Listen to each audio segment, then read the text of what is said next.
Also, a vast difference in color. It's quite nice actually tasting out of the same glasses. I don't not normally that religious about it, but it makes a difference for sure.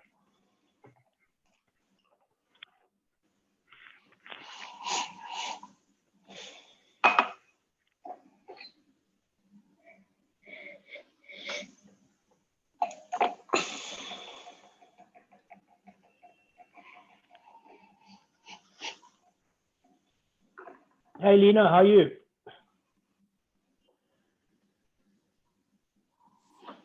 Hi, how are Good you? to see you. I'm good. You've lost weight. Oh, thank you. Just in the face? It's a constant battle. But yeah, I've during lockdown, I've been quite strict with myself. So yeah, lost a little bit more. Yeah, but keep drinking, that's all. Yep. Yeah. These days I'm drinking more than I'm eating. It seems to be the right recipe. Yeah.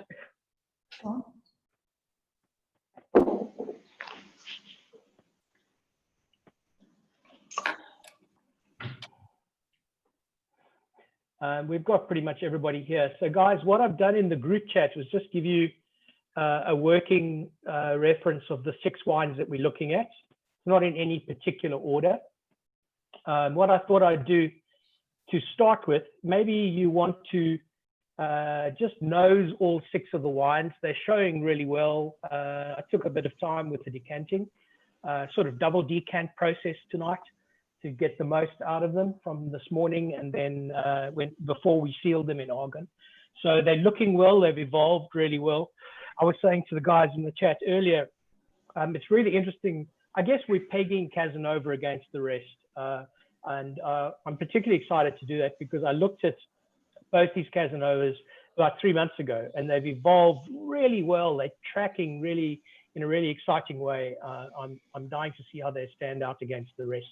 I've got a quick PowerPoint for you on some of the just ratings and what have you, just to put it into a little bit more perspective. Let me see if I can figure out the share screen.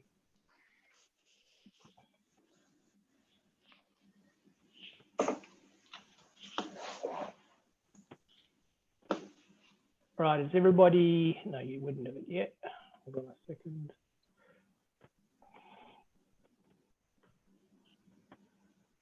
Everyone got that? I think you would. So what I'm super keen to do tonight is to see how the 15s stack up against the 13s and the 10s, because we've looked at both those vintages in some detail in the past couple of months. Just the general consensus is that 2010 in the last 10 to 15 years is the most impressive of the lineup.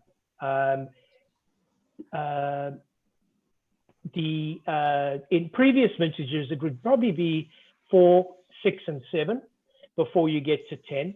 These references that I've got here from Parker really place it instead. It's interesting to see how Parker has given the 10 and the 16 both 98 points and viewed them the same way. I would imagine that these ratings in terms of the drinking condition of the wines are very much related as to when they tasted them, which would generally be 3 to 5 years after release. The 10s, for example, I know there's a fair number of guys that are in the tasting tonight, went to some of the 10s tastings that we did. Those 2010s are absolutely glorious now. They're at a cruising altitude. They're looking really good. And I dare say that it's going to take a fair while before the 13s, 15s, and 16s start to show. But there's some cause for optimism. We'll be doing the 16s again a little later next year. But and I'm also keen to see if we can't show the 13s against the 16s at some point, because they certainly, to my mind, thinking about wineries like Cinelli, Casanova, what else? Macchiole, the 13 and the 15 is really showing similar qualitative styles. Before we leave this chart, the 14, I hate to give it the the bashing that the rest of the wine world has given 14 in Brunello, but it really hasn't been a great year. Hot, hot at the wrong times, heat spikes towards harvest, etc. Whereas 15 was far more an even, cool process. It was warm. It was supposed to be warm. The winemaker from Lazzeratti, which is also really highly regarded, Brunello, is quoted as saying that 2015 is a vintage made by God. Not many people have said that, because I think that the winemakers are quietly really happy with 15. But there's this tendency in the wine world right now to be a little bit like American politics. You're either one side or the other. Either it's really good wine or it's absolutely awful. And I think it's quite important to actually try to see a bit more of a macro look on the wine world anyway, in terms of 15 and 13 being super good years, maybe not as stratospheric as 10 and 16, but definitely worthy of a note. It's also interesting to note that we're pretty sure the buyers are telling me that 2016, the pricing is going to be off the charts again, which is going to track what happened in 2010. This is a quick summary, Grant. I'm not sure why you're not seeing the chat. I wrote it to everybody, but I'll get back to you on that in a little bit. This is just a breakdown of the various wines by altitude. And there's some interesting anomalies, again, not in any particular order. There's interesting anomalies here where you'll notice that the Tenuta, the Matt Daddy for tonight's tasting, is far lower altitude than the actual estate Brunello, by a couple of 100 meters in some instances, which is really curious. So I did a bit more digging, and it seems that this particular site that governs the Tenuta vineyard is comprised of fairly unique quartzite soil and rock, and they talk about that in some detail on the winery website. But there's no question that what's coming out of the Tenuta site is a very, very specific saltiness and seashell minerality. And that's something that possibly you might pick up on the nose. If you start to nose these 6 wines, both the Tenuta and the estate are showing that quite distinctly here tonight. There's two new Brunello 15s that you guys wouldn't have seen from us yet. They've just arrived and are part of this tasting tonight, and will be released to the general database tomorrow. The Fossacole and the Vini Lazzeratti, both from 300 meters above sea level. They're showing very different characteristics tonight on the nose. The Lazzeratti is very much a spicy red fruit profile. It's definitely showing really strongly on the nose. The Fossacole is far more rounded, dried cherries, plums, that sort of thing. It has this plush sensibility about it, whereas the Lazzeratti seems to be far more linear, and maybe you'll pick that up on the nose. I was also struck by comparing these initially by how wonderfully structured and precise Uccelliera is. It shows on the nose and the palate. It has a very, very distinct precision about it that follows all the way through. Col d'Orcia is also going to impress tonight, particularly at its price point. You'll notice that quite clearly. This is it's delivering quite strongly price to ratings wise. It shares the same rating as the Uccelliera at a $30 discount to pricing. Looking at it earlier today and later on, it's definitely going to show that. Some cheat notes on the wines as you start to work through them now. There's peppers, crushed peppers, black and green peppers, and an elegant softness of the characteristics of the Col d'Orcia. You're going to meet it in the palate, and you're going to meet it on the nose as well. That notion of precision and order in the Uccelliera is quite interesting, because very often Uccelliera is a Brunello that I align with a certain wildness or freeness and mint and what have you. But looking at it in context tonight, in this wedge of wines, it's really, really ordered, and I'm really loving the almost pine kind of influence of it. So the Lazzeratti, intensity, explosion of spices, very much dried spice and density. A lot of the critics speak about this density and reference it again and again, but for me, it's showing quite distinctly tonight with more of a character, like a depth of character rather than a density texturally.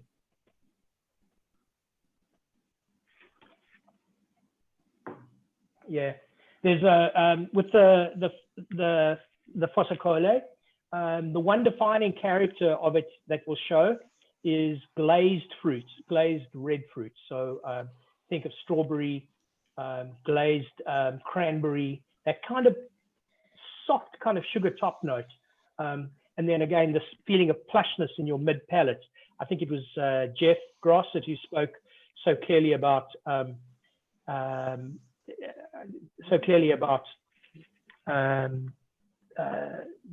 linearity in the palate. And these are all showing different components of that. The Fossacole, for example, is very much a round, lateral kind of feeling. For me, the Cassanova Tenuta is big and smoldering still.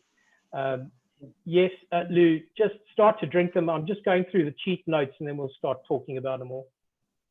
I think before I get too carried away, I think I've covered it all. Oh yes, the house style of Casanova is evident in both the estate and the Tenuta, this medicinal herb component, and you're going to pick it up in both labels from them. I've definitely found it quite clearly in both. The estate is a lot less agitated and demanding. It's actually quite more resolved at this stage in its presence. So let me end this share thing and we can start talking a bit. What I'd like to do is just taste a little bit with you, and then some guys who didn't get the chat earlier, probably because you weren't on yet. Let me just do that for you.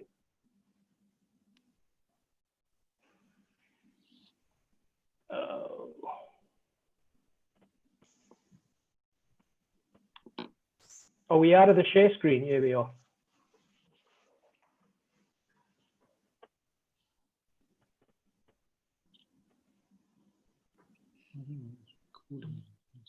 No, it's recording. Let me see. There we go. I think everyone should see the summary now, right? Yes. Okay. Are there any standouts for anybody in terms of a qualitative impression? Sorry, Rob. So I haven't tasted them yet. number one, Okay. 1, 2, 3, 4, 5, 6. Any order? No, just drink. That's the idea of this blind tasting, is to get a feel for which ones we like the most and vote on them, and then just see how they compare to the so-called pricing and ratings. Do the numbers on the jars accord with the No. No, okay. No, at this point, you don't know what each jar label is. Any difference, Robert, in maturation on oak? The oak, the nature of the oak used is very different. I apologize for not having a complete summary of that, but what I can tell you, for example, is that Coldocia is a blend of new secondary French oak and neutral oak. So that's the one end of the spectrum. Casanova is French and secondary, and all the rest are factors in between. I think that Coldocia is going to show in the most neutral way. The Count talks about that being the reasoning for that is to add texture to the wine. So there's not substantially more new oak in Tenuta. No. Okay. I'm just going to mute people because just to keep things quiet, but please feel free to unmute again. So remembering what I said about the estate, that's the one that's going to give you dried figs, sort of North African spice.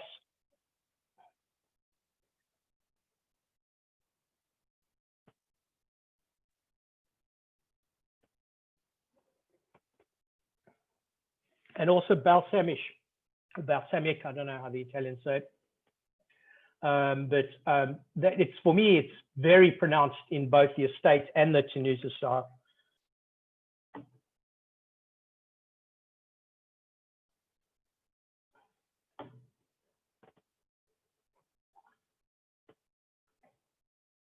Any thoughts on favorites?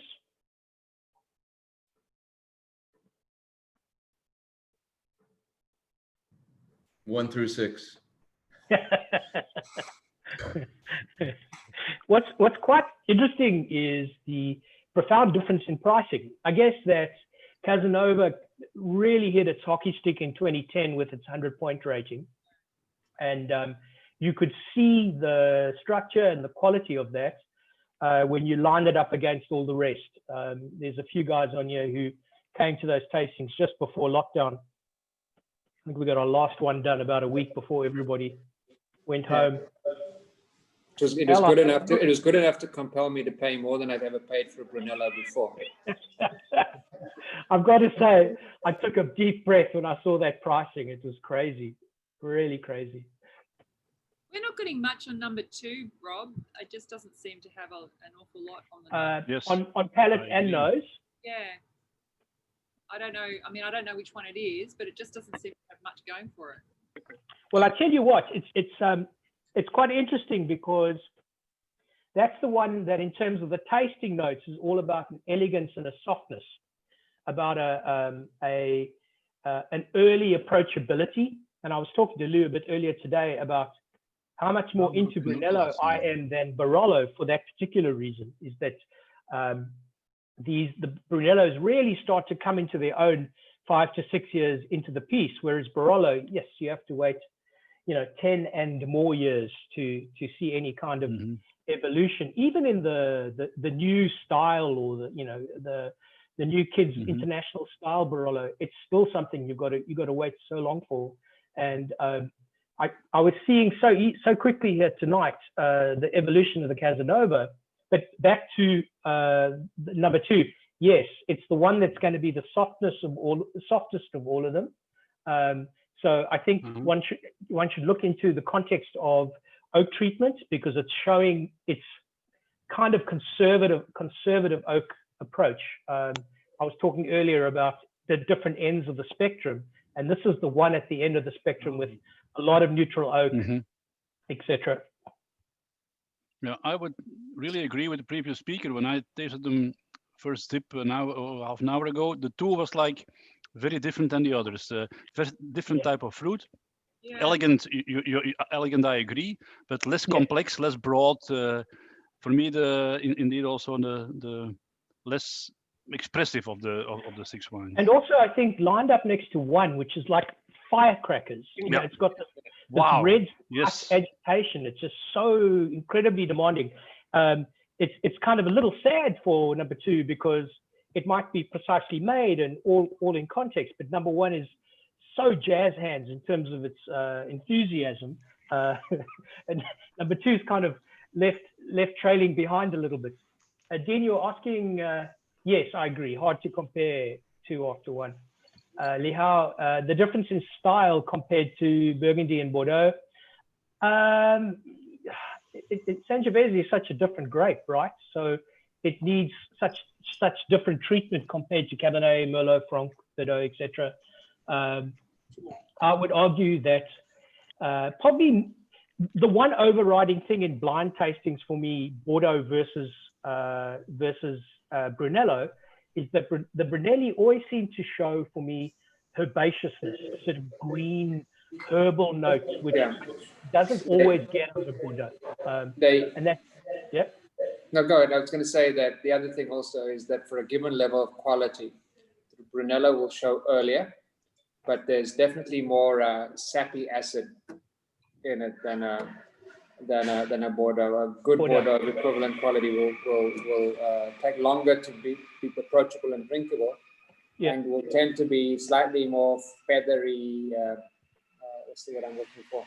Lead pencil pattern, got it. Pencils. Are you talking more about left than right bank, Al? Yeah, well, I like them both, but Because for me, right bank always gives a lot more slate, like granite. But that's Tonkin. Yeah, I sort of have a bias. If you're drinking red Bordeaux, I tend to wait minimum 10 years before I will start drinking them. So I have a preference for drinking older Bordeaux anyway. Yeah.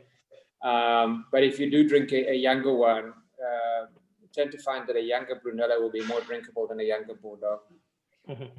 Part of it is the oak and tannin resolution in there, because the tannin in here is different. It's a different kind of tannin oak they're using, whereas in the Bordeaux it's mostly in youthful oaks. So the tannin is mouth puckering in a young Bordeaux. Even if the fruit is very good and the balance is very good, you're still left licking oak barrels after you've swallowed. Yeah. The aftertaste has gone away. Right?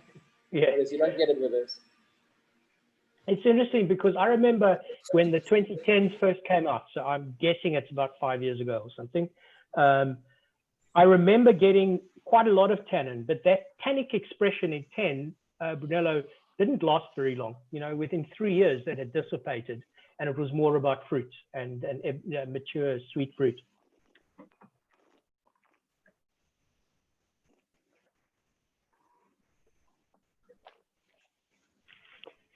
There's definitely a house style in the Casanovas. Whilst you're talking about totally different fruit and altitude and soil between the estate and the Tenuta, it's very clearly made by the same hand. It's easy for me to say that looking at my notes, but it's definitely showing that way.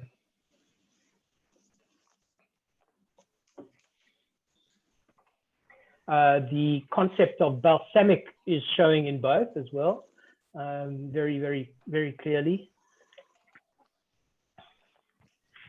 So Rob, the name of the wines as we're working through the list, is that? Yeah. So is this so we have to try and guess which one's which, or is it? Oh no, what we're going to do is we're going to vote as to which one we like the most by number, and then I'll tell you what they are. Okay, so is it that the Uccelliera is number 1 and the Cassanova No, 2? No, it was just a lineup so you get an idea of what they are by rating and price. Okay. All right. Yeah. Very clever. So Rob, you're going to take a poll. The order is random. So and then average out the scores and see which one the group likes best and rank them. Yeah. I promise it won't take as long as the Georgian states will. The Pennsylvania votes. Yeah. We'll have a result tonight, I promise. Can we come back in 3 months? So, yeah. There's for me a clear difference, Rob, in one and 3 in terms of the appearance of the age. For me, wine 3 is much more younger fruit, very, very young, crispy fruit. And wine 1, it was abundant, but was a little bit more evolved already in the taste for me. Yeah, I agree. I think it's a function of that particular terroir. They only have 18 hectares in that family vineyard, and they the vines, they've only been going since 2001, but those vines have been there for a heck of a long time. I think what happened was they were originally sharecroppers, in other words, growing grapes for others, and then took over. Very impressed by that. Wow, it's showing tonight. You know, when you do these blind tastings, one always has to discount the first wine that you taste. If ever you try to sell a wine, you always put the one that you really want to sell as number 1. But I've got to say tonight that number 1 is really showing for its characterism, its characteristics. It's very, very specifically a wine. Number 5, yeah, I'm so in love with number 5. It's a wine that I've drunk a lot of, Dean. And number 5 is very nice. Yeah, it's evolved quite a lot. Yeah, and also, and it's number 1 for me, number 5 in the pre-tasting. Yeah. For me, it's about the precision. Everything is exactly where it should be there. It's just yowza. It's also one that I've tasted a lot of, but this is definitely the best. I'd vote number 5, Robert. Lena says number 6. Followed by 6? No, Lena says number 6. Oh, okay. I'd say 6 is pretty close. They're both pretty good to me. We just like to be different, Robert. Some Somebody's got to take the role, Lena. Somebody.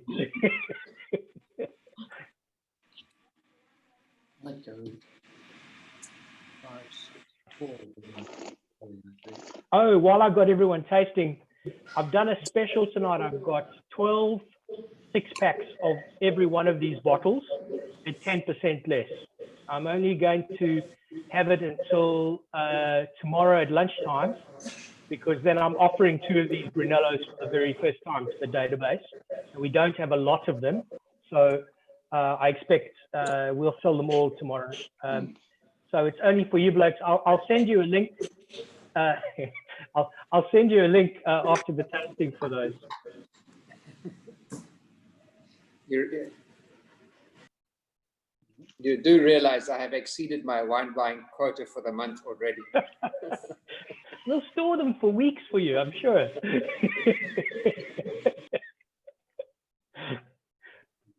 No, I don't like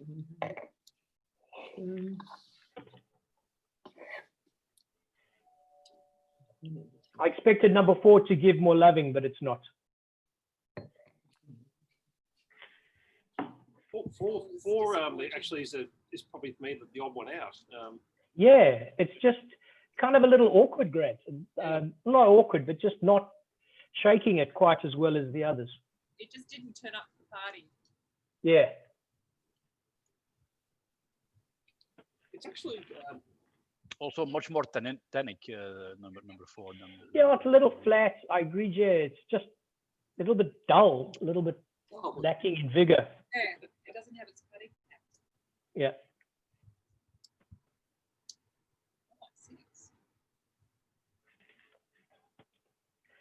All right, let's start thinking more seriously about these votes before I start getting all glazed here. All right, Stefan, you've got to choose one.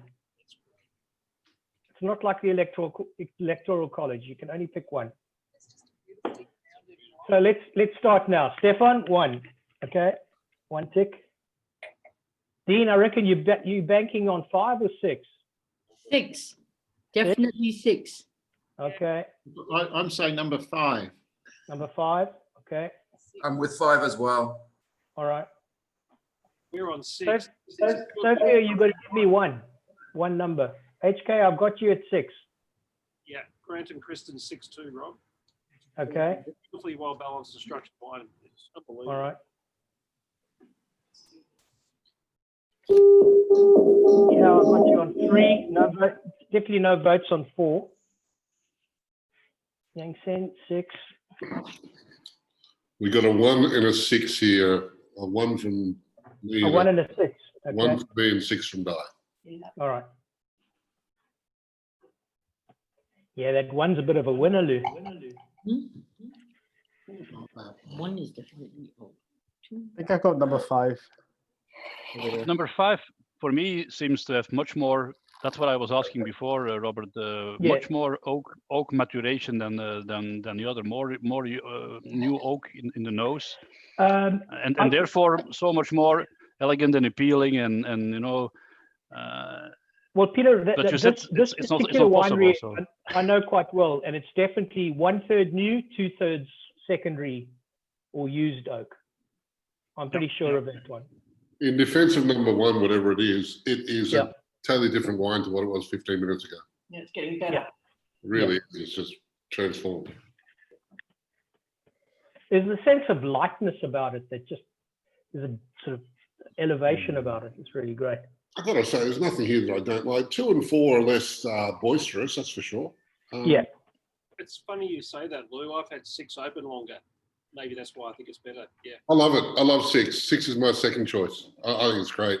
My favorite. One, yeah, definitely. Yeah, 1's just transformed. But geez, it shows what a great year 15 was, though, frankly. Absolutely amazing. Really amazing. Because Lou, I'm thinking back to the 13s that we did. There wasn't this uniformity of quality. No, and Suckling called that one better than 10. Right? Yeah. You unfortunately couldn't join me on the trip last year, but I reckon 16 is actually going to pip this. Yeah, well, Parker's suggesting that from his vintage ratings, he's putting a 16 on the same level as 10. Oh, well, fair enough. Everything I saw out of 16 last year when I tasted it was just superb. But on that note, I should add that today, because all the deliveries have been so stuffed up globally by this COVID stuff, we've got some new 15s in today, which we haven't had a look at. So Donatella Cinelli's come in, Capana. Oh, okay. Also, Capana's come in, which, God, I can't even remember it anymore. It was that long ago that I tasted it. I think it's good, but we'll find out soon enough. Okay, Osborne, you haven't voted. Have you drifted off? Literally, he has. He's hopeless. Oh, do we need? Yeah. Hopeless. Are we voting already? Are we no, voting not already? yet. But I'm sort of narrowing it down. Hey, Akashi.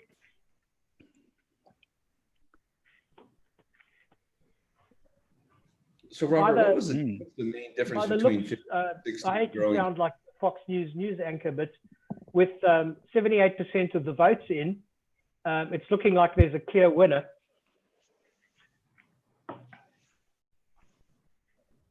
Are you ready to call it?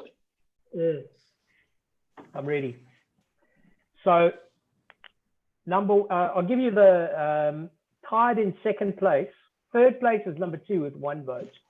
And number 2, I'll put this all up for you, is Cordocia, which is that really elegant, soft wine that we spoke about, the one that's in neutral oak.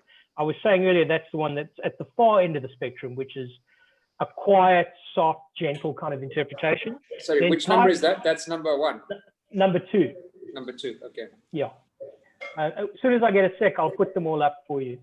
Tied in second place with 3 votes each is number 1, number 3, and number 5.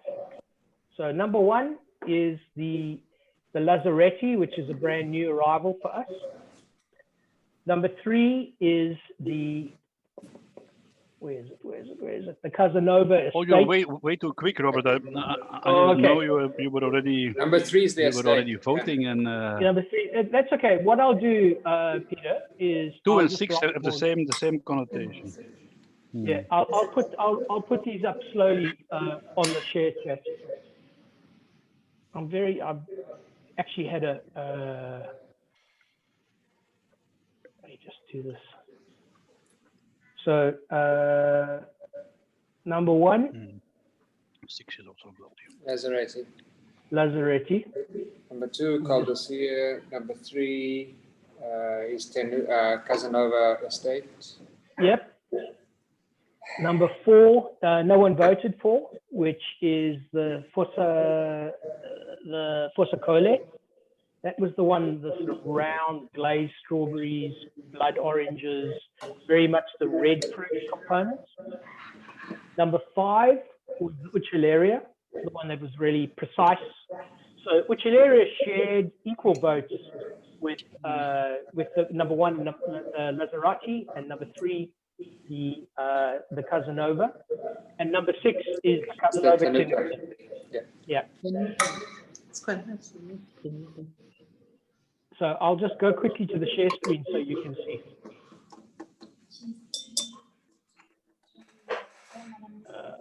Ik snap Jeroen ze dat niet zo snel doen. 6 is de grote. Just gonna say I tasted the Uccelliera in barrel when I was there a year ago or so, and it's really turned out really well. Actually, really well. Uccelliera in barrel. I've got to say though that it's looking way more evolved than I ever remember. Yep. Brand new. I wouldn't pay double the money for numbers. Yeah, I mean that's the interesting thing is, so this was the winner by votes, so everyone's very much on form. This is these are the ones that shared the next place. 6 is 99 pounds. This is $200. But look at the difference in price. Oh, you don't see the prices here, but they are really quite different in price. This is about 18.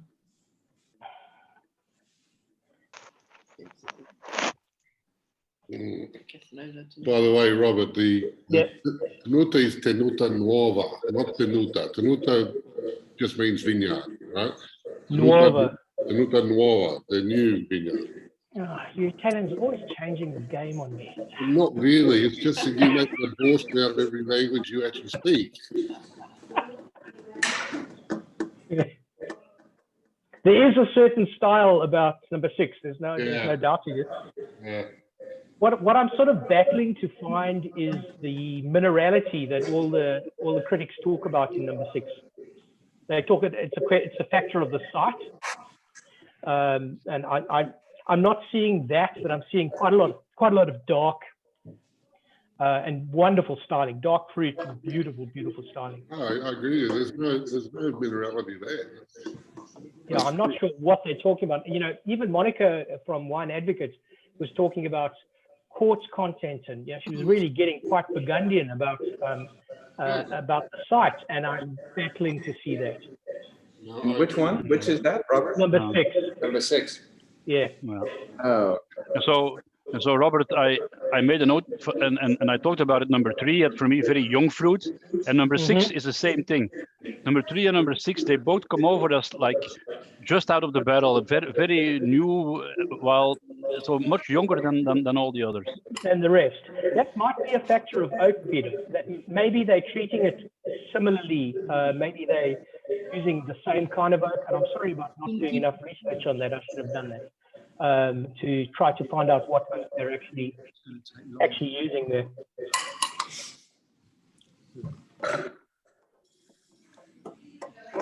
I really love number 5. It's never actually given as much loving as it is tonight. That's for sure. Me too. I also had a certain amount of minerality over there at number 5, to be honest. Yeah, and it's not really something that I look for in Uccelliera. Minerality is, you know, usually I'm looking for sort of herbaceousness and sort of dark fruit, maybe some cedar. But there's just a beautiful resolution about it now that I've never discovered before. It's getting big quids from me tonight. Yeah. Sorry, Rob, I feel I need to defend number 4, okay? Yeah. It has grown. Is it creeping up on you, Greg? It has grown the glass, but to me, it might sound a bit weird, but green kind of vegetable type of taste, not the red type. Not the red component, yeah. Yeah, I think that's why it does in the mouth. Anyway, it feels a bit lighter. It doesn't. I don't know. Not the green apple. More like green vegetable. I said to my wife, it kind of tastes like bok choy, but I'm not sure. Do you think it's vegetable as in raw or vegetable as in green vegetable? Because there's quite a difference between the two. I kind of feel like, for me, it's like a bok choy type of a. Gotcha. Okay. Because the gurus will talk about spice and blood orange and glaze, and they really get into that one. And it's so interesting when you're comparing against the others. It's just failing on a litmus test, right? When you look at them in this sort of pure lineup. Well, Graham, that could be whole bunch treatment, actually. Oh, you reckon it's a bit tannic? I don't know, because I don't know this wine particularly well, but it may be whole bunch if you're getting that little bit of green stemminess, maybe. I just feel like it tastes like alcoholic cordial. My wife's been taking it. That's pretty harsh. That's pretty harsh. That's been harsh. We'll edit that out before we send the recording to Italy. I actually don't. I think it's growing bigger in the glass. It's just a very different taste to the other wines. That's yeah. Robert. Yeah.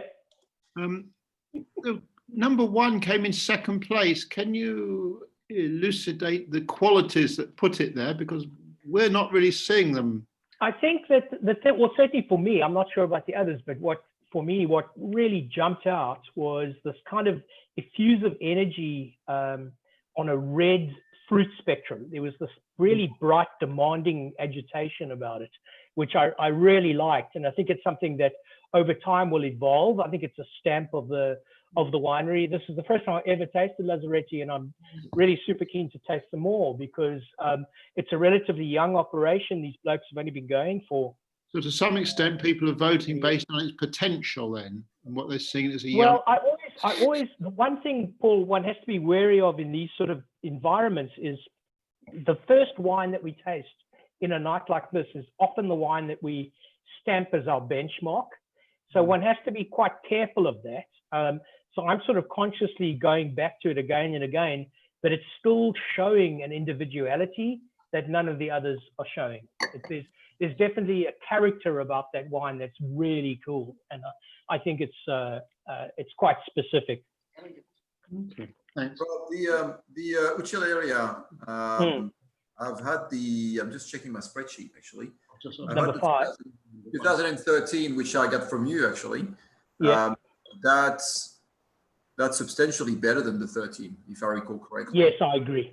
I did the 13 just 2 weeks ago, and I've got to tell you, this is rocking over the 13. But the 13 was good. I mean, I enjoyed the 13 immensely. This is way better. In fact, Cyril, what I'm super keen, I just wish I had 10 Uccelliera. It'd be really cool to see how it matches up against what's probably arguably the best vintage for them in 20 years, because that's a really good wine and worthy of its ratings for sure. Yeah, I'm about to open another bottle of the 13 just to. Party at yours afterwards.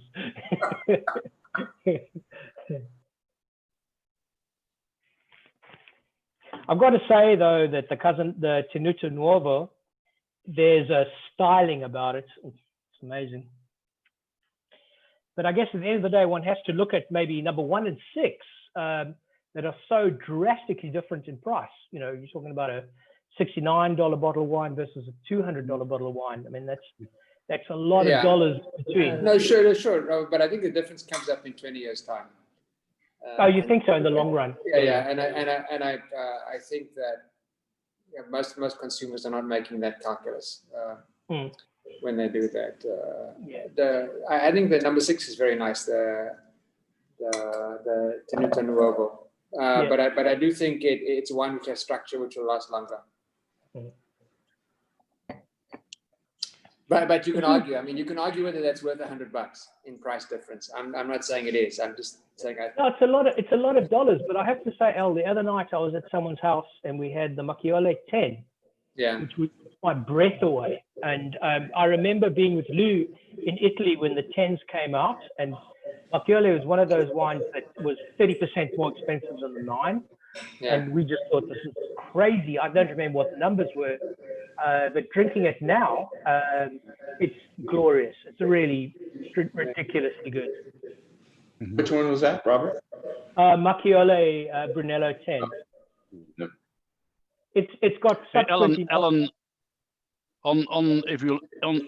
if you look evolution, if you do 5 and 6, the Uccelliera and the Tenuta, the Nuovo Tenuta Nuovo is so young, and that's like what you were saying. I mean, the difference between the two, for number 5 has already aged a little bit.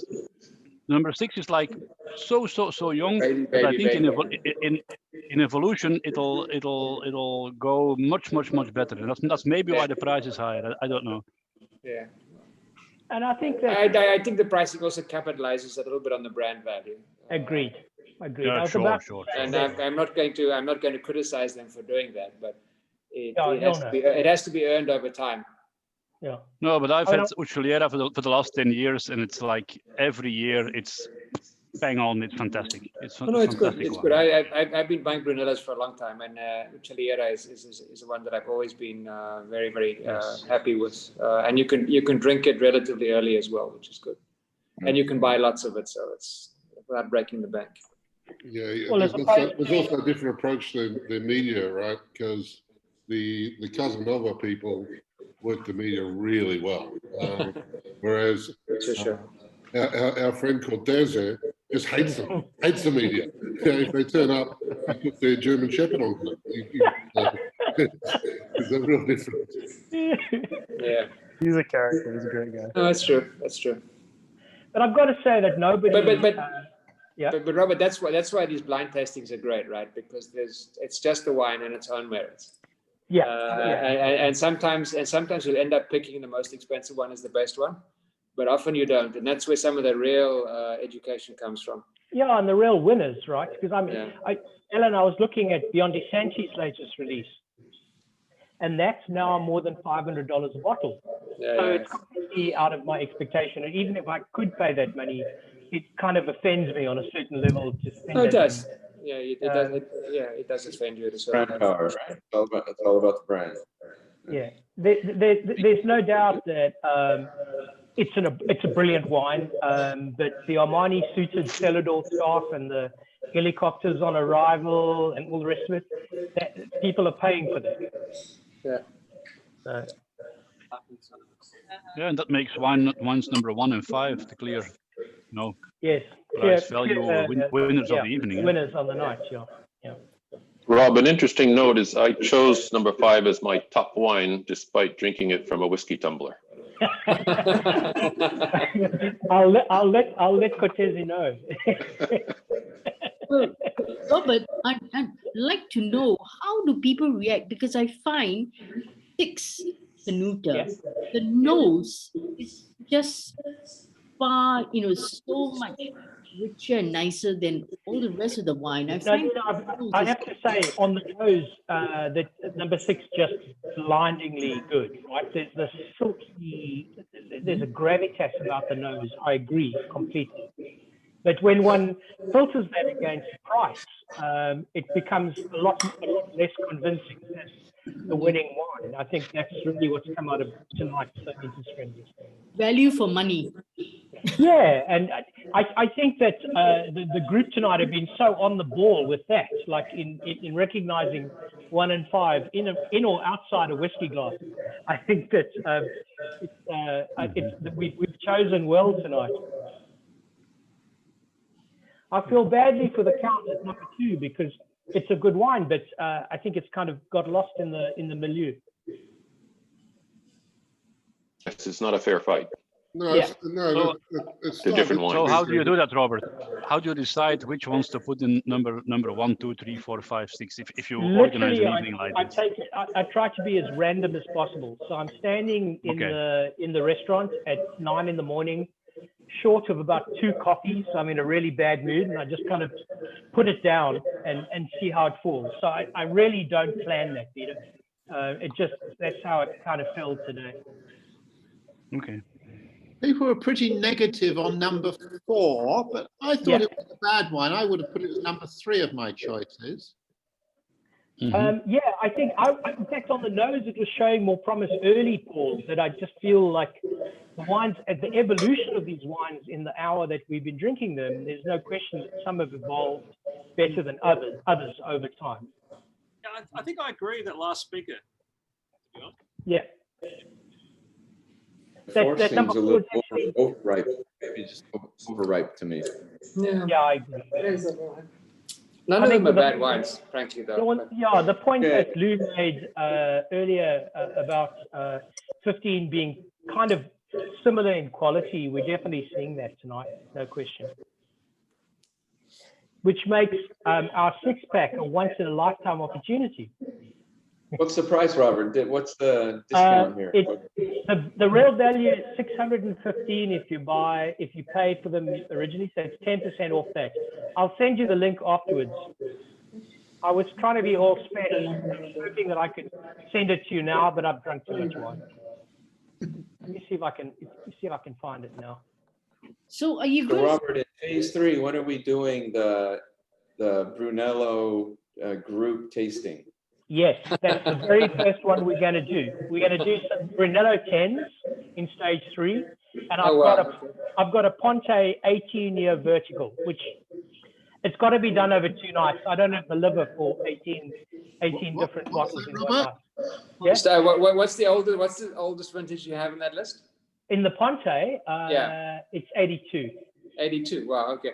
Well, yeah. Okay. It really only came into its own in the late 90s, so that'd be interesting to compare. Yeah, that's going to be so interesting to see that evolution, Al, from what it was to what it is now. Yeah. I want a seat at the Ponte Cane tasting. Okay, we'll do that. We pre-subscribe to that right now, just in case we're in town, because we should do a on that. It's true, we should. fact, the owner's been hucking me about doing 2 tables of 5, and I said, no, I don't want to get arrested. We'll wait for stage. Yeah, no, not a good idea. Wait until you can have more people. Don't do the table.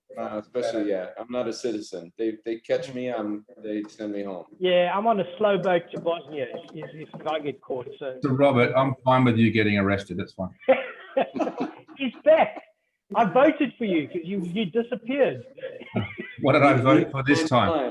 Sorry, some of us have got work on. No, I put a really studious vote in. I voted number 5, which is the balance of quality and value. Since when have you thought that was me?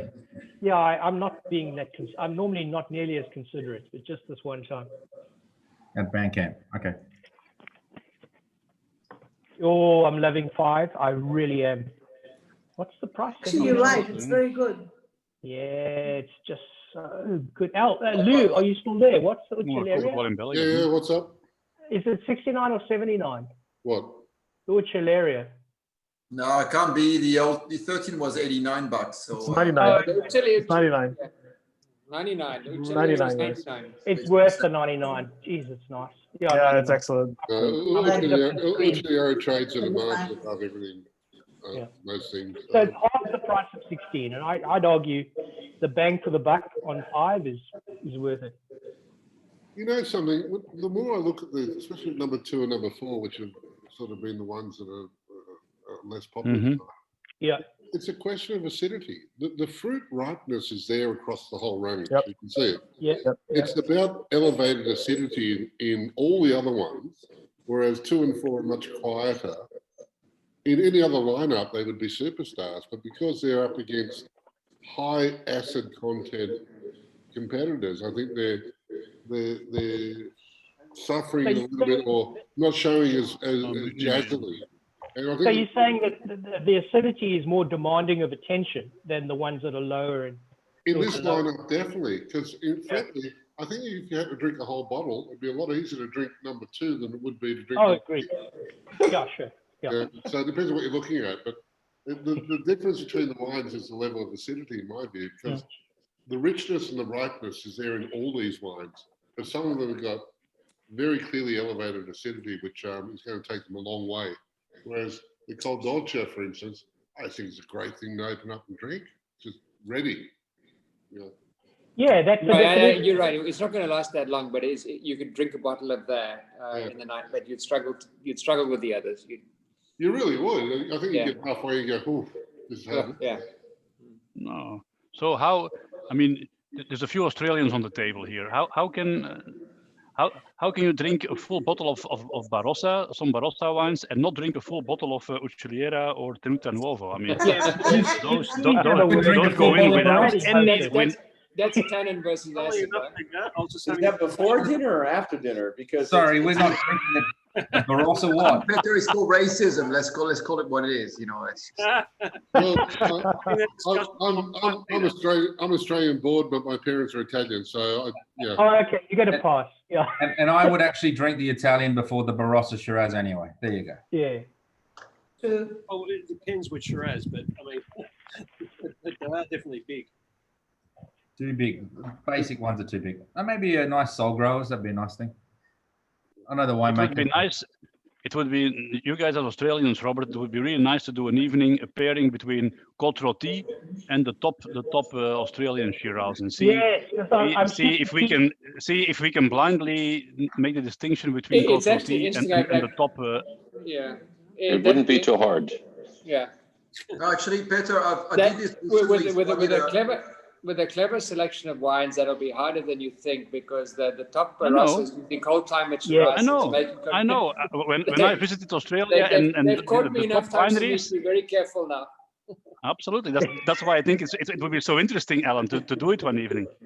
Because I hear you, Peter, because you got things like Lawton and Chapoutier. Yeah. So that's not even a new world label anymore. It's this global, it would be very, and in fact, to put someone like Marc Chapoutier into a tasting like that with Jeff Lawton, with not only their own labels, so Jasper and a few of the Chapoutier labels, and their JV in a blind, that would be super interesting. Because I still think that the Beechworth Syrah will show up as New World Syrah. I think it's inevitable. I really don't think it'll be hard to pick Roti versus. Yeah. What about against Clonakilla though, Robert? I've never seen That's anyone. a hard call. I've never seen anyone pick Clonakilla as New World yet. Yeah. No, you're and right. actually, Lou, the last time I bought that Michael, that 1990 Michael, we got quite a few old world people out of that one too. Robert, you'll find that interesting. I recently had a 2004 Grange versus 2009 Jean Richard Hermitage. And bizarrely enough, the two are virtually indistinguishable. Really? Unbelievable. I am not kidding. It was really strange. They were both incredible, but they were virtually indistinguishable. It's so interesting, hey? The other thing, we did a tasting with the winemaker from Turkey Flat in Barossa recently, who's genuinely open. He's kind of like the next generation of Grenache specialists in Australia. And I foolishly threw down the gauntlet of suggesting a Grenache showdown from around the world. Basically, Spain, France, and Australia. And he was all over it. He's already sending me emails of esoteric, like 6 bottles made in a certain year, and he'll get one. He's all over the idea. So we'll see if we can't make that happen this next month. Well, I've got to say that at the end of the day, number 6 is the empty glass ahead of everything else. It's always a good sign. Now I understand why people order 2 flights, Robert. I would love to start all over again now. Look at it, and Peter, we've got to work that out for next time. Hey, Rob, just a quickie before we go. Yeah. Do you think any of these differences can be attributed to traditional style versus modern style? Yeah, I was kind of digging a little deeper on that, Rob, earlier, because the same controversy exists in Barolo as it does in Brunello about the new style and the old style. I would probably hang my hat on the Cassanova being the new style, no question about that. And Cordoccia maybe being something which is slightly more muted and slightly more classic. And maybe those are the two ends of the spectrum on the wines that we tasted tonight. So I don't know how you feel. Yeah, the number 2, I think, certainly seemed traditional. Yeah. Thanks. All right, guys, I suppose it's getting late. So thank you so much for tonight's tasting.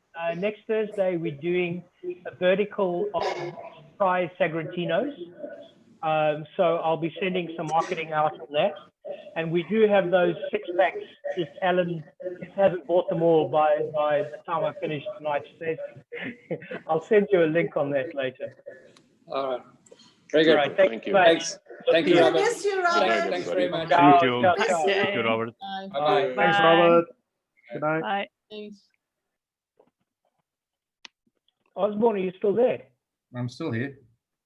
I can't see you. Oh, Jesus. Robert. Off the cellar. Robert, can you see me? Darling, no. Where are you? Oh, I'm here. Running behind a I glass. can see you. I can see you. You're looking fabulous. I like you in that color. Oh, thank you. I've been cooking. And I was Have thinking you? about you because we're going to miss you this weekend. Yeah, I've got like stuff the whole weekend. I'd love to come and dip a volley with you. It would be awesome. Listen, I'm going to tell you that vegetable biryani you made me was unbelievable. Like, I've been eating vegetable biryani for like, God knows how many years. Yours is. Well, I'm making some more this weekend, but this time with paneer in it. So if you are passing by, just come and pick up your stash. Grant, I'm going to tell you, like, I'm sort of into biryani in a big way, but what Akashni had like more flavors and vegetables and influences in a biryani that I've ever had in my life. It was just like ridiculous. So the other day I ordered another vegetable biryani from Song of India. It doesn't even come close. Why didn't you call me? I would have done one for you. Robert, Yeah, I you know. can't. We just But have anyway, food matching keep. wine tastings with a couple of good Indian dishes, if that's the case. That'd be awesome. I Yeah, would but love I have to warn you that this is not Indian from India. It's South African Indian. Yeah, South African biryani is a bit different from the others. I want to do a curry, a Nigerian curry, I think it is. Yeah. Oh, Nigerian spice is totally different, right? It's very different. Indian curry made with Nigerian spice. My sister's best friend at primary school's grandmother was a Nigerian Indian. So she's Indian who moved to Nigeria and then moved to Australia, and she brought the spices with her. Wow. Hot as hell, but so nice. It was awesome. The spice or the Have you eaten a South African Indian No, I don't think he has. No, because Robert doesn't take us to places where you can get decent food in this town. Well, the best South African spices are the Kashi and Allen's. There's no question about it. Yeah, one day when we can all meet again, then we can have a. We'll do that. Just so you know, Robert is a very poor host when you go out with him.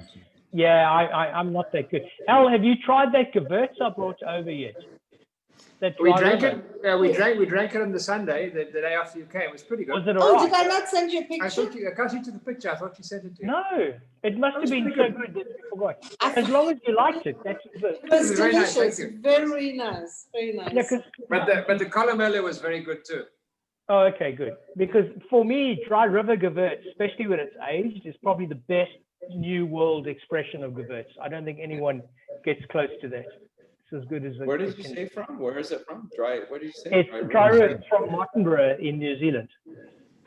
So the south of the North Island. There's some good Gewürz out of Clare, right? Or is it Adelaide Hills? No, Oz, nobody does Gewürz like Dry River. I've tasted 30-year-old aromatics. So Chenin and Gewürz and Riesling from Dry River, even from the 70s, blindingly good. It'll actually give the Hungarians and the Austrians a run for their money.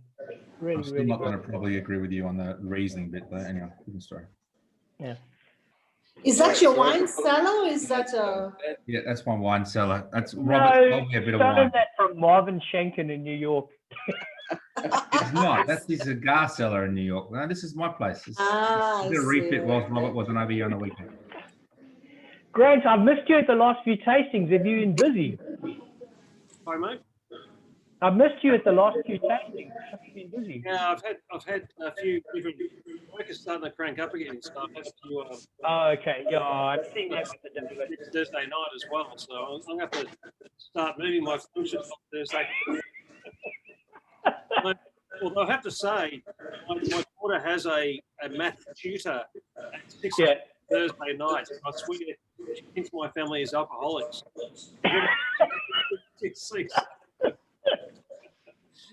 Well, Thursday's a bit of a drink night. Quick question though, mate. Yeah.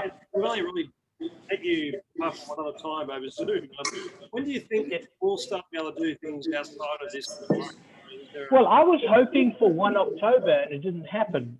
So I really, really don't know when that's going to be a thing. I think it could either be the beginning of December or it's going to be after Christmas. Because us white people have too many big parties. Have what? We have too many parties at Christmas time, and they don't like that idea. And there are too many parties over Deepavali.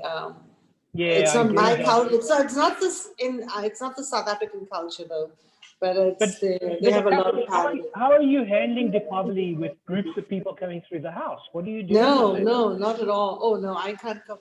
We just have.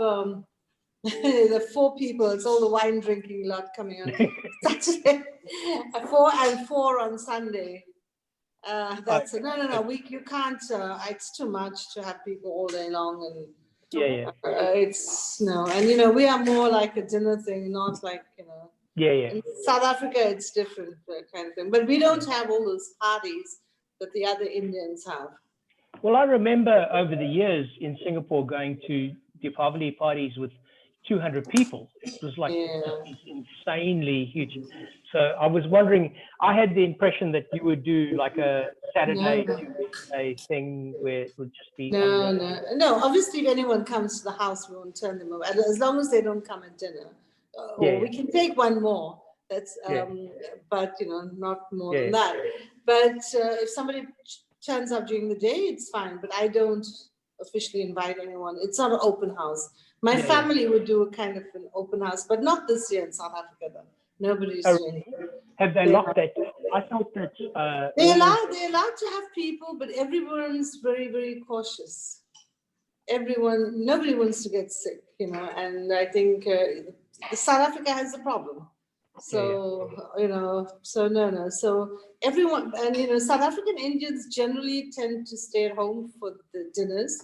They go out to exchange parcels like sweets, and that's about it. But we don't have this tradition of going to somebody's house to eat dinner. This whole drop-in Halloween kind of thing, everyone just arrives. Yeah, we don't. So it's very different to the Indian nationals. They celebrate it very differently. Yeah, we had when I was living in India, we had to go from house to house. Like we weren't allowed to stay there. Once we finished off one table of fireworks, we had to move to the next house. It was done by fireworks, apparently, not by the amount of food you consume, because we were always told that we had to consume more food. Yeah, but it was a lot of fun. So. For us, the big thing is always like each home in South Africa would prepare lots of sweets, and these sweets only prepared during Deepavali, and then you would distribute it to the entire neighborhood. And then you would get a whole bunch of sweets, and then you'd compare and say, oh, this person's not so nice, this is good. And the ones that are not so nice, you recycle. It's so funny. But yeah, that tradition, I mean, was more prevalent when my mom was around. But in Singapore, the first time I was invited to somebody's home for Deepavali, and I got there and I thought the food was pretty boring, and there were no sweets. And I thought, oh no, that's not Deepavali. I remember the first Ramadan I had in Johannesburg. So Ramadan in Joburg was amazing. Crazy. I mean, the food and the partying, it was insane. And we used to wait because the Muslims, their food is slightly different. So we loved it. And they made more sweets than we did. So when you go to their home, the table was just laden with all these wonderful sweets. It was wonderful. I miss those days because I miss that sense of community where, you know, that was really wonderful. I would argue, though, that this year, everything that all of us have gone through has created a different kind of community. I would actually say that my relationships with people who are close to me are stronger than they've ever been because of this kind of necessity. I really. I think some of them wouldn't believe you. Oh, really? No, Oz. Yeah. I really. But remember, Robert, in South Africa, the Indians banned Muslim, non-Muslim. The one community because of apartheid. Yeah. So we were very, very close. As a community, we were extremely close. Here, I don't feel that closeness. Really? Funnily enough, Rob, I'm closer to a lot of people in Australia who I spoke to for a year and a half. Yeah. A bunch of old, guys I played footy with and worked with and whatever. I'm in 500 card clubs now. I'm playing poker online. I'm actually, so more well connected to these guys that I've only been every couple of years. So I'm with you actually. We've learned ways of communicating now. Grant, I really feel that. I really, really do. It's for me personally, it's been this. I remember the day I got into the office and my staff said to me, "You've got to go home." And I said, "What are you talking about?" They said, "No, like at 5 o'clock today, like nobody can."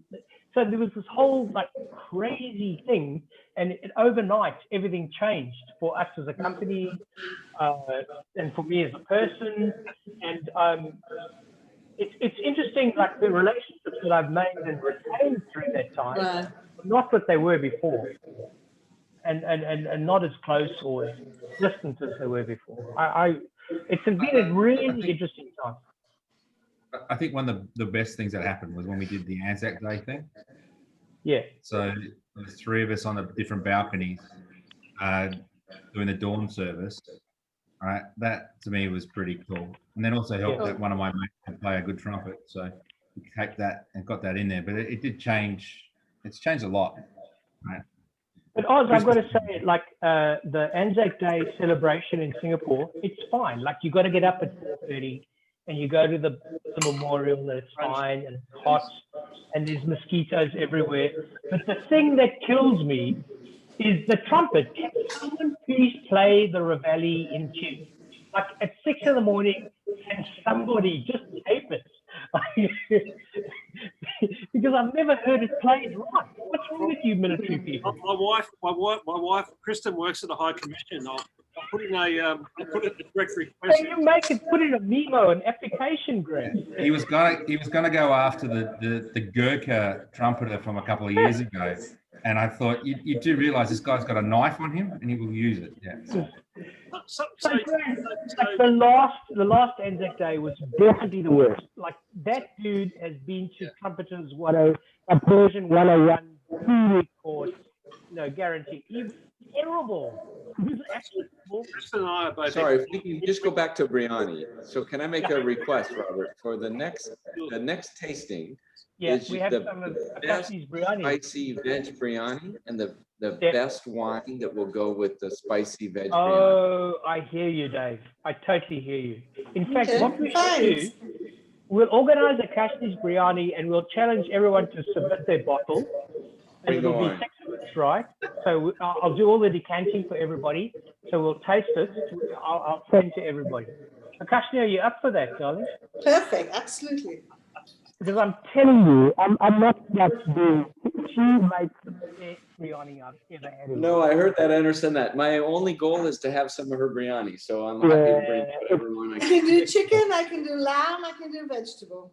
I just can't Sounds do like- fish. I didn't master my mom's fish recipe. Is But there darling, a what tick was for all great the about above?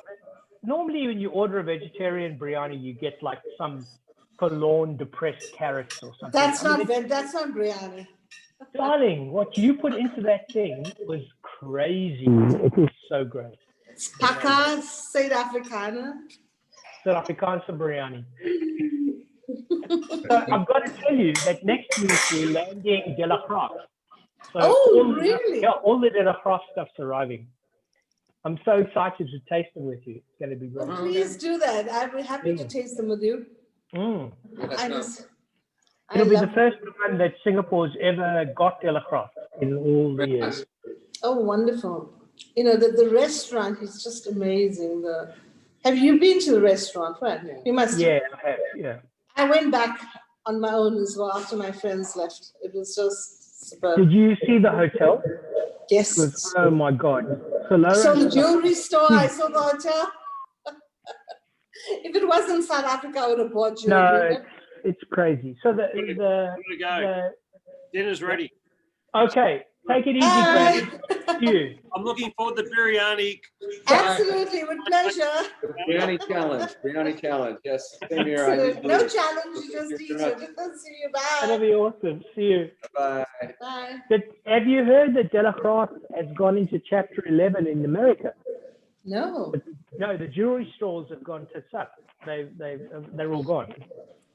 Because they're super expensive, you know, they really Yeah. are, especially now.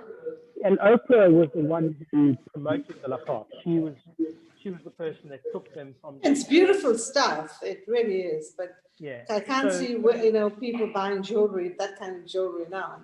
But what I haven't seen is what happens to the winery, because maybe the jewelry stores is a different company. I'd hate to see De La Crosse as an estate disappear, because That'll be so sad, that'll be so it'll sad. be It one is- of the most beautiful, amazing The wineries. setting is just unbelievable. I mean, I could go there every day. Yeah, it's It is incredible. so beautiful. It beats Takara and all those places. Oh, clearly. Yeah. Takara is very, very tourist oriented. Al, have you heard of Kleiner Salza as a Kleiner, label? yeah, Kleiner Salz has been around for a long time. I remember even when we were still living there, when I was starting to collect wine in the 80s, they were around. I remember Because that. they just because of Buggenklub and De La Crosse, they've Yeah. approached us and said, would we consider taking them on here? So I don't know much about them. I can't say that that I can remember drinking the wines, but I certainly remember the name Kleiner Salz. So I looked at the numbers, and Pat has given them 5 stars for like 10, ages. But me too. I don't remember them as being a predominant winery. Yeah, I don't remember. Yeah, I haven't been seriously buying South African wine since before we left. So So you know that we've got Porcelainberg coming. Jesus, I'm so excited. Okay, well, let me know. That's right. I remember we exchanged emails. You told me it was coming. And I showed you the You price. told me you were getting a better price. Yeah, and so the price we've got now is so much better because we've undercut all kinds of people. We're buying it through Bosnia. I don't know where the hell we're getting it, but it's arriving in a couple of weeks' time. Okay, good. So Robert, you've obviously tried chocolate block, right? Oh yeah, we sell it all the time. It's crazy. You sell it here? Yeah. Yeah. But I don't buy it. No, Al will never buy it. No, it's but considered it's like okay for it's a like the McDonald's of wines. No, darling. Yeah. No. But it's okay to give to people who, just the casual goods. Sorry, people like we already have the top shelf wines, Agashi. Lots of them. And I get chocolate block. I'll give it to it's nice to say it's South African. You give it to Robert as well. He'll love it. No. Because but it's nice to have that wine. It's not a bad wine to give to people. It's an easy wine, darling. It's kind of like it's like a Magella or a Yeah, but in South Africa, it's not in for South African standards. It's not a cheap wine. No, well, by international standards, it's definitely not. It is, but not South African standards. It's pretty expensive. I think the Yappies kind of love the chocolate block because the overseas market loves it so much, right? Really? 13 bottles, sexy label, blah, blah, blah. That it's really. It's a drink. But Al will tell you, it hasn't been in the bracket for a long time. I think 2018 is the first year where the quality's been really good. Really? Yeah. So Robert, next time you want to eat a biryani, just call me and I'll do it. It's a vegetable one, so it's very easy. And I don't have to go to Fishwives to get the lamb and all of that. No, you know me, I'm really easy. So just call me and we'll arrange it. We send it with Lala Move. What is it? Lala Moves something. Lala Move, yeah. Lala Move is my friend. Yeah. Is your friend? We can trying to just get send. over this easy bit, Robert. The easy. I'm very easy. It's more South Afrikaans. It's more. What's it? If there's a little bit extra of the, I would love some as well. Casella. That's the word. Casella. What is it? Vansella. Ex-Casella. Vansella. Gezellig. It's an Afrikaans word. Gezellig would be the direct translation of gezellig would be I am convivial or jovial. Convivial. That's exactly the word. Yeah. You can't even spell it. I used to get into trouble at school for not being able to spell South African words. I was terrible. I couldn't spell. So many G's and U's and E's. I was so good. Christopher, when he was in primary school, came home one day and said, "Mommy, I can speak South African." So I said, "You can speak South African? I have never heard a language called South African." Yeah. I can do it. I said, "Okay," and he says, Afrikaans. He still hasn't got the hang of it. It's pretty much how it goes, right? Do you remember the Malmesbury Braai? Remember Malmesbury? Just for the record, I'm fluent in Afrikaans, right? Are you? Proud Afrikaans. Hey, is doof. Yeah, I can't. I've got a few swear words. That's all I got. No, you cannot swear. Afrikaans is still one of the most expressive languages for swearing in. Yeah, do you know what Alan does when he gets irritated with me outside? Then he speaks to me in Afrikaans. and Rob, tell them where the only place you speak Afrikaans is. Amsterdam. You guys must have gone to Amsterdam because we have several times. There, it's hilarious. It's the best fun. I love it. Like I'll get into a cab and say, Alex, Patrice Khan, Marty Hilton, blah blah blah, and they look at me like I'm from another world, right? I just think I've lost it. It's hilarious. I love it. Well, we need to go back to the Cape. Yeah. So, darling, it's your 60th, right? 55th. 2 years time. Don't worry, I hear that refrain at least once a week. I'm under pressure, right? Pressure. I'll probably end up having it. I mean, the game parks and things are nice, but the problem is it's just far. clearly such a fantastic time. It'll be hard to beat that, right? I think maybe you need to do something totally different. Maybe you need to go like to Zanzibar, and like be on a beach and something. No, actually, but that's nice. I mean, I like, I love the game parks. So. Yeah. The thing is, you limited. When we had Alan's birthday party, I had to buy the wines. I mean, I sent you a list on it. I'm sure I sent you a list, didn't I? You wrote me. Yeah. By the way, your list was fantastic. But I had to, like Auchenjima, the game park where we had it, they didn't have a wonderful selection. They didn't have any. Yeah. So we found a bottle store in Windhoek. We used the bottle store that Alan's father used to use, and they actually had an amazing selection. So I bought the wines from them, and what champagne did we have? We had Bollinger. We had Paul Roger champagne. We had wonderful wines, Mirlis and so forth, and so Alan's uncle looked at this. I looked at the wine and I thought, oh no, this is going to be like quite a lot of wastage. And at the end of it, there was nothing left, because what had happened is a few bottles were left. I just offered to whoever wanted it, because everyone was going on their way, and so that was great. And actually, the wines were great. The food and South African food is great too. It was very nice. So no, we're going to plan something. We will do something in Singapore and something somewhere. Let's do it. It'll have to be. Everyone says go to India, but I mean, I originated my ancestors originated there, but I don't know. It's not connected with India. I don't get it. It's Africa. For me, it'll have to be Africa. It's not fake news, it's fake Indian. Sri Lanka.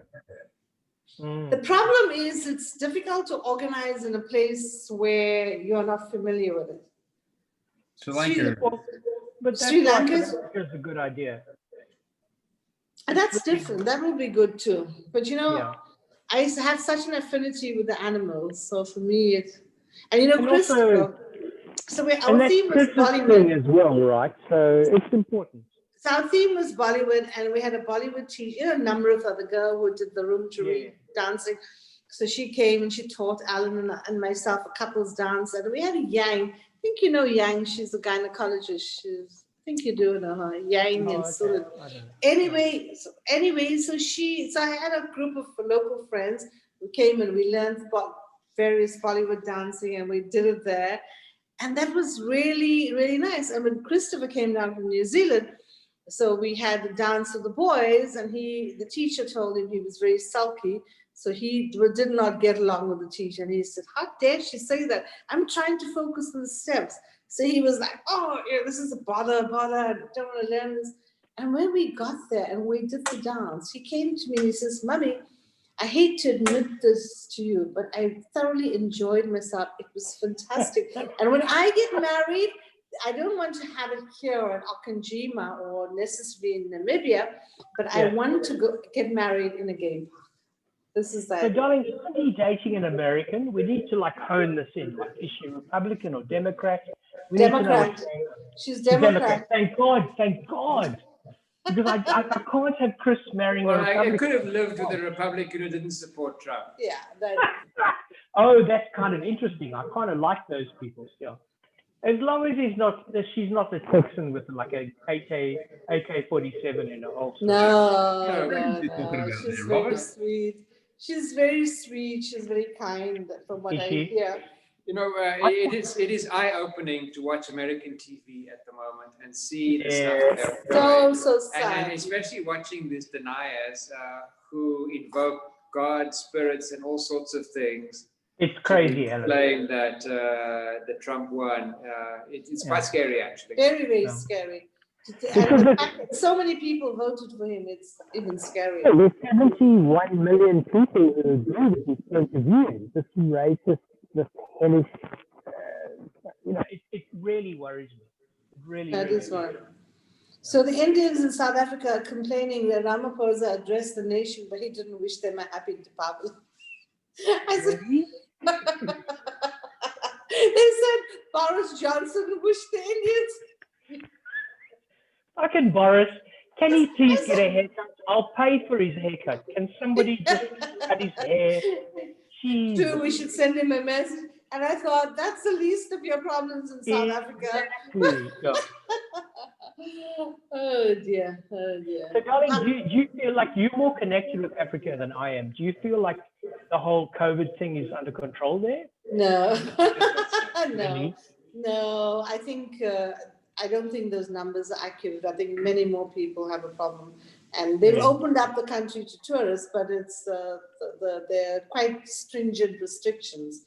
You've got to get tested before, and the thing is, you end up there, and if you pick it up on the plane, or if you may be asymptomatic when you leave your country, but you arrive there, you're going to sit in a facility, and it's not Singapore where they're putting you up in various hotels. Yeah, you'll die from something else. Yeah, you'll die from something else. That's true. Yeah, so no, I don't think that we are going to be heading to Africa anytime soon. No. Definitely. So Osborne, please meet Alan and Akashni, because Osborne's one of my closest friends. Can you guys please physically meet each other? Oh, we should. Let's definitely. do that. Let's do that. We can have well, let me know which weekend. There's 4 people. It's like 5. No, but how can you? We can invite. Sorry, Robert is the +1 already. There you go. But the thing is, it's so hard to invite people, because which friends do you leave out? Like even with the family. You can have 5 guests in your house, as long as you can have 5 guests. So like last Saturday, there were 5 of us that were with you, right? So it was George and it was nice. It was a lovely evening. It was fun. It was awesome. Yeah. So tomorrow we have Joyce, Martin, and Andy, and they know you. They probably have. I've got a feeling that Joyce is much harder work than the husband. I think so. Hey, look, Robert, I can tell you, quietly PM me on WhatsApp, and I will tell you about the hard work, high maintenance friends of my wife that you should steer clear of. Robert's already met one of them. Yeah, I know, but I know them independently. So when Joyce finally explained that the guy who's picking up her wine is her husband, it was like such a mind fuck for me, because they're so different. Like, so they are different. And high maintenance and blah blah, and he's like so rustig, right? Like manana. It's never a problem. So it's an interesting relationship. Very interesting. So we had. Without being gender specific, I'll say usually find it's one half of the relationship that's high maintenance, the other one is not. Without join the dots, right? I am not high maintenance. So I'm telling you this because I feel comfortable telling you this. So one day we had a lunch.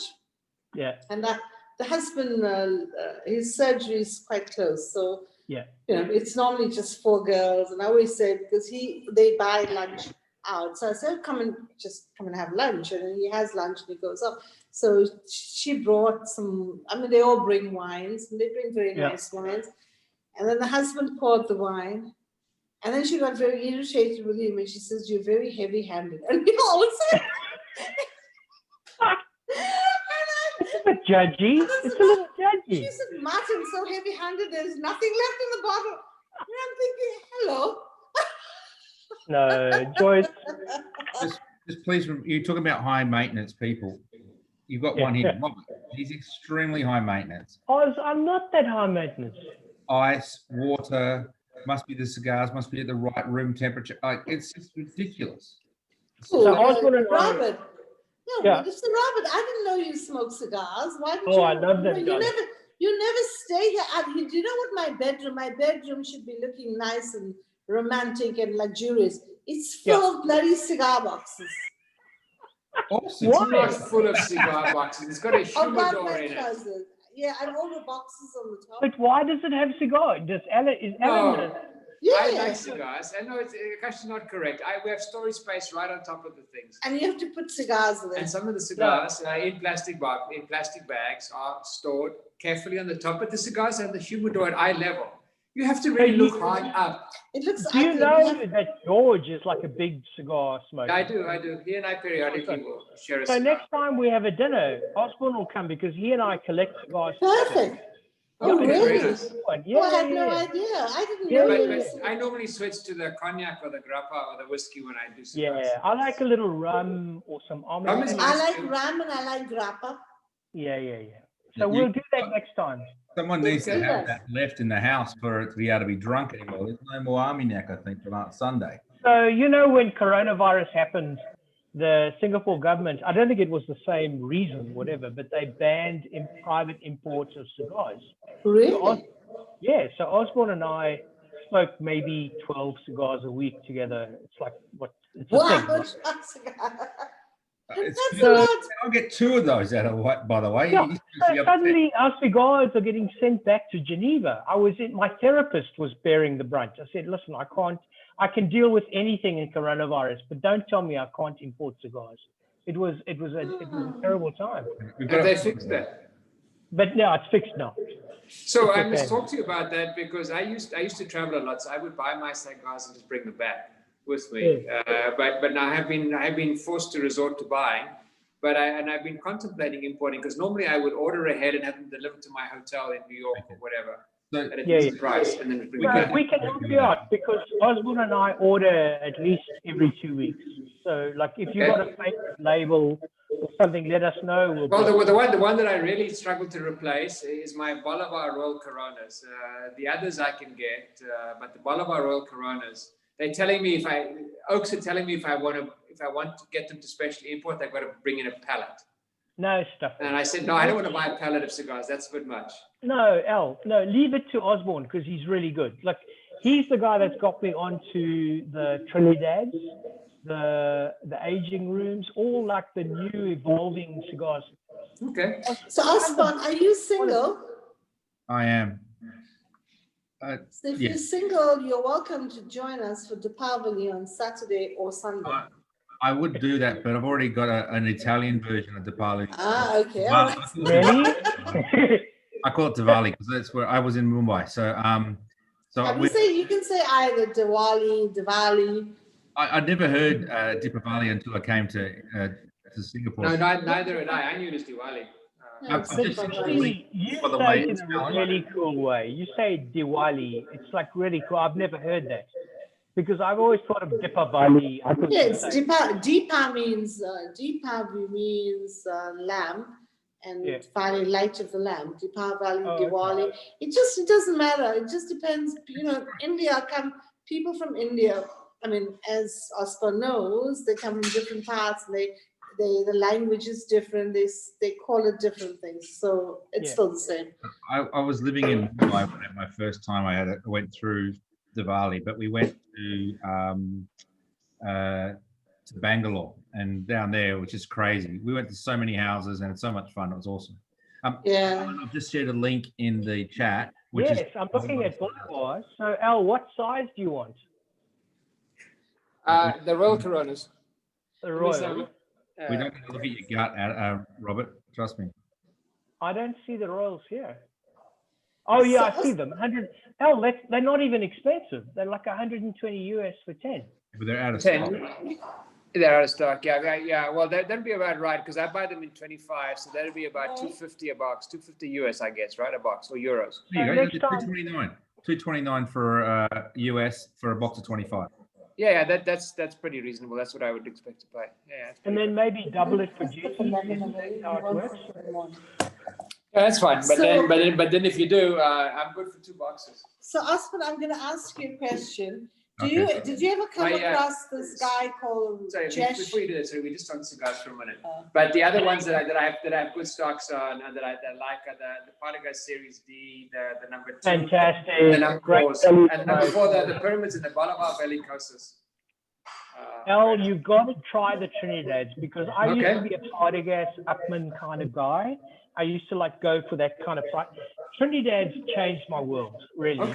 Okay. Well, I'm open to a taste test. Next time we come for the biryani, we're gonna bring a few. So let me know when you're gonna do the biryani. Just give me some dates and we can do it. So Osman, did you ever come across a guy called crazy guy called Jesh Wilson?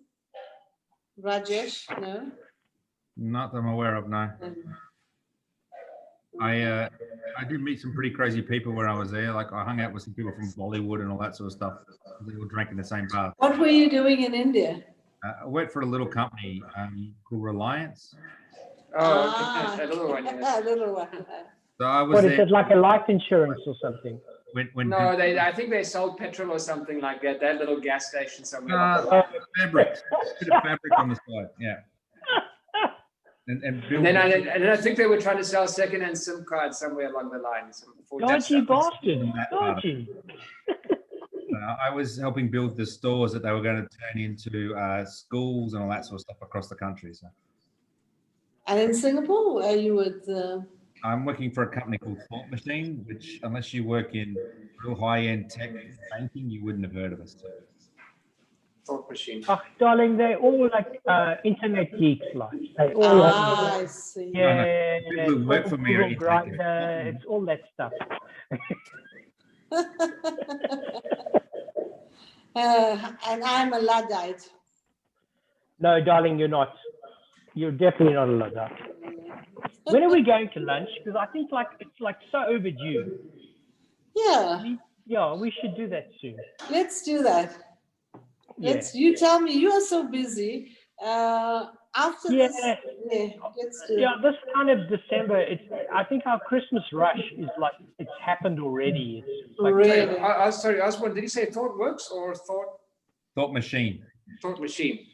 Okay, because ThoughtWorks is also in the it's more like software delivery service company, which we have a lot of people who apply for us, and so they want to work for ThoughtWorks, and they get kicked out before they even get through this part. So, right. Do you take interns? We haven't yet. Like, we're brand new, so it's not meaning that we won't do that. It's on my list of things to try and get done next year, not this year. The company's been in Singapore just over 12 months now. All right, so it's core banking platforms. Sorry, I just googled it. Core banking platforms. Yes, yeah. Which we have. All right, we have had them installed in companies we've invested in, but not something we would buy. I've actually had Temasek as a customer of mine, by the way. Okay. I was at Mises, which is now finished before. I used to. Yeah, I know Mises. Yeah. So you've got Summit, yeah. We actually, I know Mises from Vista because we were invested in Vista. Okay, and I was there when Vista bought Mises. One of the reasons why I ended up leaving, to be honest. So yeah. Yeah, all right. Robert Smith and I have a long relationship going back quite far. It's a small world, right? I was actually sitting at my desk in my office in Singapore, and my boss comes to me and goes, "We have to go to Temasek." I said, "Why?" I've just had a call from our CEO, who's just had a call from the chairman of Vista that we need to go fix some problems. What problems? Fancy that. It was quite fun. Oh, seriously, if I was in the same situation, I'd do the same thing. Right. So actually, we're going on a cruise. So 3rd of December. Into nowhere. It's like 3 nights into the South China Sea and then back. Who's we? Osborne over here and Carolyn, another mate of ours, and we all have the same birthdays because it's kind of like around the same week. So we're all going out and going on a cruise. Oh wow! Yeah. How cool. When's your birthday? Well, it's actually quite interesting because today there was a coronavirus outbreak in the Caribbean on a bloody boat. I'm not sure how careful this cruise is, but yeah, we'll see. Wow. No, Robert has just said something. I'm going to have to just do this for you very quickly. Sorry, just bear with me.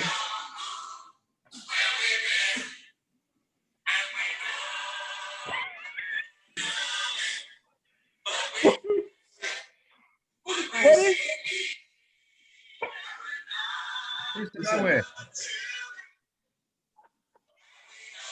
I haven't heard that for 100 years.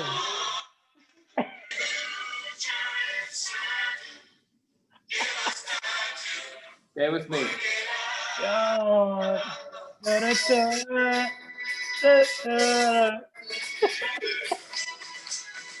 Talking Heads, Road to Nowhere. That's kind of what the cruise is happening. So we get to smoke cigars the whole time. Like we're going to have our breakfast. Is it a luxury cruise liner? Yeah, it's called Carnival. He knows more about Carnival. It's Royal Caribbean. Royal Carnival. Yeah. Okay. We're not doing the Genting one that left last 2 weeks, but this is the next one up. So We'll see how it goes. It's the first time I've been on Royal Caribbean. I've done the luxury stuff with Regent before, so, which has been pretty good. So Gordon, the following week after we go, he's hired the Hugh Hefner suite. You know, the one with the curly whirly. Yeah.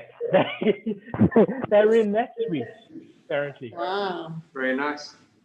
Oh wow, that's a nice way to spend your birthday. No, but don't you feel a little like enclosed, like after 10 months, like being at home? Don't you guys feel like you want to like? Yeah, I do. Yeah, I do. Don't you guys feel like you want to jump out of an airplane? Yes, I do. No. Yeah, I'm looking already into Hong Kong. I've got an excuse to go there. One of my clients is Moxbank, so they need to see me, obviously.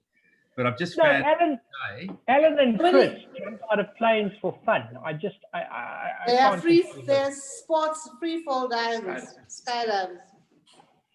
But so do you know, Osman, do you happen to know Federico who works for Peroni? No. You've met Peroni? No. You've met Federico, no, you know, have not. So if you go to Hong Kong, I'll put you in touch with Federico. He's my great pal. Federico was the guy at Room to Read, remember?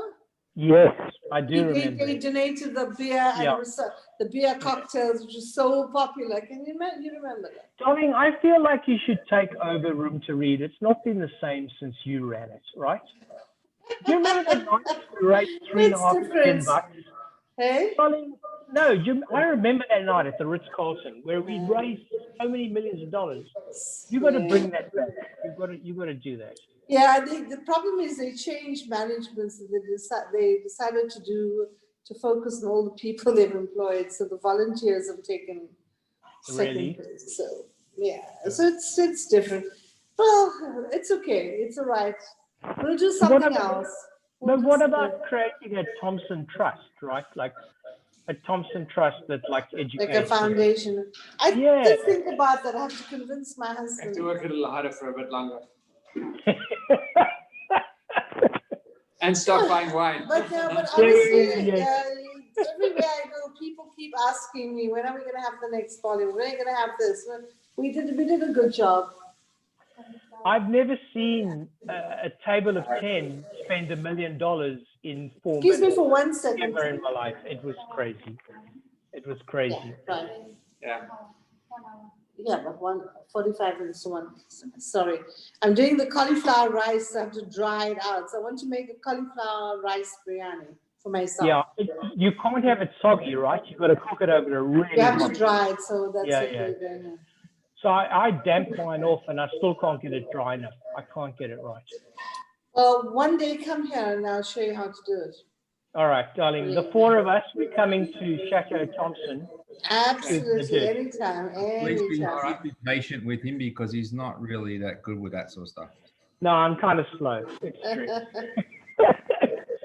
All right, I should probably say it. All right, my dear. Bye-bye. Lovely talking to you. Thank you so much. Robert, thank you so much for the input. We'll see you soon. Bye. Be good. Ciao. All right. Bye-bye. Ciao, ciao. I've lost my cursor. We did too. Bye. Yeah. Bye-bye. Bye.